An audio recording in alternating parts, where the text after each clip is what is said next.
Hello everyone, welcome back to my channel official Nisha. তো আজকে হলো কালী পুজোর পরের দিন। তো কালী পুজোর পরের দিন একটু আমাদের এলাকার কাছাকাছি ঠাকুর দেখতে বেরিয়েছি। তো কালী পুজো মানেই তো লাইটিং। তো এই যে অফিস থেকে এসে সেজে গুজে বেরিয়ে পড়েছি ঠাকুর দেখার উদ্দেশ্যে। তো বেশি ঠাকুর দেখবো না, 2-3টে ঠাকুর দেখবো, কারণ বেরিয়েছি অলরেডি 10টার সময়।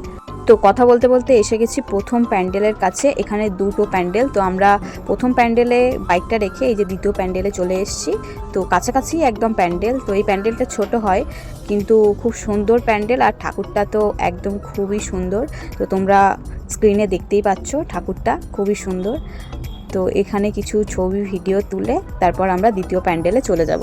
প্রথম প্যান্ডেল দেখা শেষ, তারপর দ্বিতীয় প্যান্ডেলের দিকে আমরা চলে যাচ্ছি। আর এখানের এই প্যান্ডেল দুটো বড্ড কাছাকাছি হওয়ায় এখানে খুব সুন্দর একটা পুজো পরিবেশ থাকে।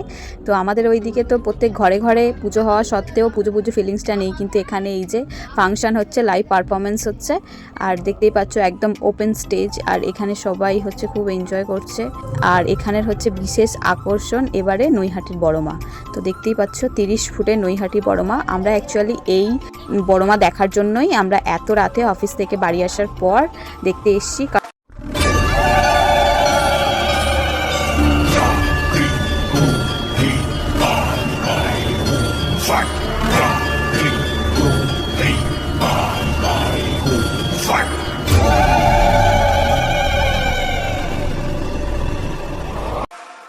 এবছর আমাদের নৈহাটি যাওয়ার কথা ছিল কালী পুজোর আগের দিন, কিন্তু বিশেষ কারণবশত আমরা যেতে পারিনি। তো পরের বছর বা পুজোর মানে কেটে গেলে কিছুদিনের মধ্যেই আমরা হয়তো যাব নৈহাটির বড়মার কাছে। আর এই যে বড়মা থাকবে আর ছবি হবে না, এটা তো হয় না। তো ছবি ভিডিও তুলে তারপর আমরা বাড়ির দিকে চলে আসবো। তো বাড়ির দিকে রাস্তায় আর একটা প্যান্ডেল আছে খুব সুন্দর, তো ওই প্যান্ডেলটা দেখে তারপর বাড়ি চলে আসবো। প্রায় অনেকটা বাইক চালিয়ে বাড়ির কাছাকাছি চলে এসেছি। আর এই যে এটা হচ্ছে একটা বাজারের ঠাকুর। তো এখানে ওই পুরনো যে ফেলে দেওয়া বোতল, সেই বোতলগুলো কেটে কেটে সুন্দর প্যান্ডেলটা সাজানো হয়েছে। আর এখানে পুরনো ফেলে দেওয়া বোতল দিয়েই একটা কালী মূর্তিও করা হয়েছে। আর এই প্যান্ডেলের এই ঠাকুর, তো ঠাকুরটাও খুবই সুন্দর হয়েছে। তো এই ঠাকুরটা দেখে তারপর আমরা বাড়ির পথে রওনা হব।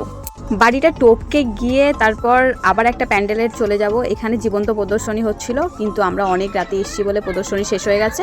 তো এখানে ঠাকুরটা দেখেই আমরা বাড়িতে ঢুকবো। তো বাড়িতে ঢুকতে ঢুকতে আমাদের বেজে গিয়েছিল 12টা। তো আমার ভিডিও যদি ভালো লেগে থাকে তাহলে লাইক শেয়ার সাবস্ক্রাইব করে দিও, কমেন্টে জানিও আমার ভিডিও তোমাদের কেমন লাগছে। তো দেখা হবে পরবর্তী ভিডিওতে, ততক্ষণ ভালো থাকবে। আর নেক্সট ভিডিওগুলো আরও এক্সাইটিং হতে চলেছে, তো তার জন্য আমার চ্যানেলকে সাবস্ক্রাইব করে রাখতে হবে। তো সবাই ভালো থাকবে, বাই।